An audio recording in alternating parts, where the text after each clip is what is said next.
Hello दोस्तों, ET के channel में आप सभी को स्वागत है। आज का कहानी नादान तोते। राजू के घर माँ, बाबूजी, दादा, दादी, छोटी बहन सब रहते हैं। राजू 10 साल का है और बड़ी बहन 12 साल की, जिसका नाम पारुल है। राजू के कमरे में एक तोता कोने में घोंसला बनाकर रहता है। राजू उसका ख्याल रखता है, पर दादी को वो पसंद नहीं है। राजू रोज़ सुबह शाम उसे खाने को दाना डालता, पानी रखता और उससे खूब बातें करता। तोता भी राजू को बहुत प्यार करता है, उसे छोड़कर कहीं नहीं जाता है। एक रोज़ राजू के मामा के घर से चिट्ठी आई, जिसमें उसके छोटे मामा की शादी में आने का सभी घर वालों से निवेदन किया गया था। तारीख थी 16 जुलाई। सभी लोग मामा के घर चले जाएंगे तो तोते का ख्याल कौन रखेगा, ये सवाल राजू के मन में था। इसलिए तय तारीख में दादा दादी को छोड़कर सभी लोग मामा की शादी में गए। राजू दादी से तोते का ख्याल रखने का कहा गया, क्योंकि तोता दादी को पसंद नहीं था। दादी ने हाँ भी भर दी। दादी उसे रोज़ाना दाना पानी दे देती थी, पर उन्हें समय का ख्याल नहीं रहता था।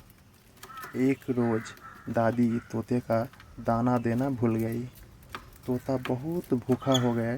दोपहर होने तक जब तोते को कुछ खाने को नहीं मिला तो उसने किचन में जाकर दादी के बने भोजन का ही गिराकर खाने की कोशिश करने लगा। बर्तनों की आवाज़ सुनकर दादी ने किचन में जाकर देखा तो कुछ खाना बिखर चुका था। दादी को गुस्सा आ गया।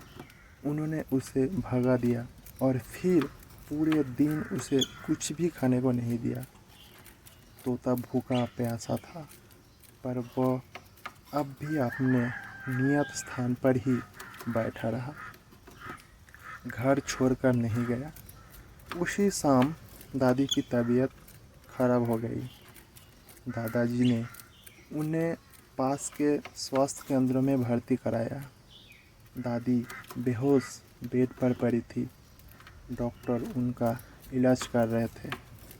कुछ घंटे के उपचार के बाद दादी की तबीयत में सुधार हुआ।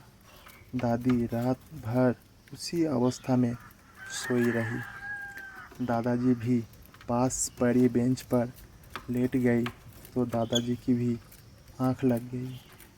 तोता दादी के बेड के पैतने हिस्से में रात भर बैठा रखवाली करता रहा। अस्पताल के सभी लोग उस तोते को देखकर हैरान थे। आखिर वो है तो एक पक्षी ही। सुबह करीब 4 बजे दादी की आंख खुली तो दादी ने उसे बेड पर बैठे पाया। तभी तोते ने शोर मचाकर दादाजी को जगा दिया। कुछ देर बाद सभी लोग उठ गए। दादी को सब ने तोते के बारे में बताया कि वह इस तरह सारी रात आपकी रखवाली करता रहा। यह सुनकर दादी को अपने किया पर पछतावा हुआ और वो विस्मित भी थी कि आखिर एक पक्षी को अपने पराया का कैसे ज्ञान है।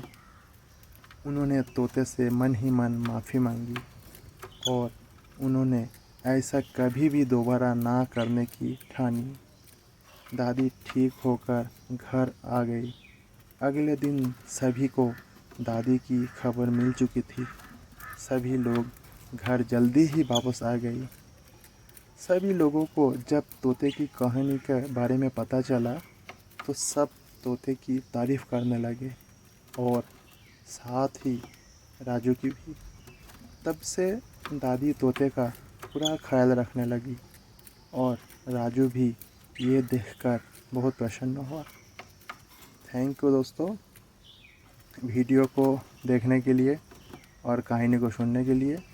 ऐसा ही अच्छा कहानी सुनने के लिए चैनल को सब्सक्राइब करें, बेल आइकन को हिट करें और लाइक कमेंट शेयर करना ना भूलें।